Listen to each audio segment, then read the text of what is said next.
ಮಂಗಳವಾರ ಮುಂಜಾನೆ ನೇಪಾಳ ಟಿಬೆಟ್ ಗಡಿಯಲ್ಲಿ ಭೀಕರ ಭೂಕಂಪ ಸಂಭವಿಸಿದೆ. ರಿಕ್ಟರ್ ಮಾಪಕದಲ್ಲಿ ಭೂಕಂಪದ ತೀವ್ರತೆ 7.1 ದಾಖಲಾಗಿದ್ದು ಅಪಾರ ಸಾವು ನೋವು ವರದಿಯಾಗಿದೆ.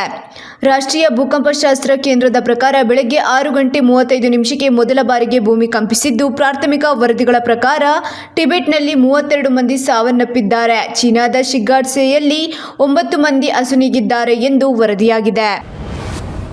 ಕಾಂಗ್ರೆಸ್ ಸರ್ಕಾರ 60% ಕಮಿಷನ್ ಸುಲಿಗೆ ಮಾಡುತ್ತಿದೆ ಎಂಬ ಆರೋಪಕ್ಕೆ ದಾಖಲೆ ಕೊಡಲಿ ಎಂದು ಸಿಎಂ ಸಿದ್ದರಾಮಯ್ಯ ಹೇಳಿದ್ದರು.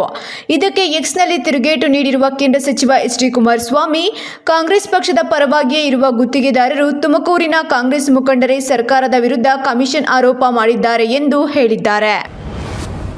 ಸತೀಶ್ ಜಾರಕಿಹೊಳಿ ಔತಣಕೂಟ ಬಳಿಕ ಇದೀಗ ಸಿಎಂ ಸ್ಥಾನದಲ್ಲಿ ಕಣ್ಣಿಟ್ಟಿರುವ ಜಿ. ಪರಮೇಶ್ವರ್ ಕೂಡ ಬುಧವಾರ ರಾತ್ರಿ ಔತಣಕೂಟ ಆಯೋಜನೆ ಮಾಡಿರುವುದನ್ನು ಸಾಕಷ್ಟು ರಾಜಕೀಯ ಚರ್ಚೆಗೆ ಕಾರಣವಾಗುತ್ತಿದೆ. ಈ ಔತಣಕೂಟದಲ್ಲಿ ಸಿಎಂ, ಡಿಸಿಎಂ ಹಾಗೂ ಇತರ ಸಚಿವರು ಭಾಗಿಯಾಗುತ್ತಾರಾ ಅಥವಾ ಕೇವಲ ದಲಿತ ಸಮುದಾಯದ ಸಚಿವರು, ಶಾಸಕರು ಮಾತ್ರ ಭಾಗಿಯಾಗುತ್ತಾರಾ ಎಂಬುದನ್ನು ಇನ್ನೂ ಅಧಿಕೃತಗೊಂಡಿಲ್ಲ.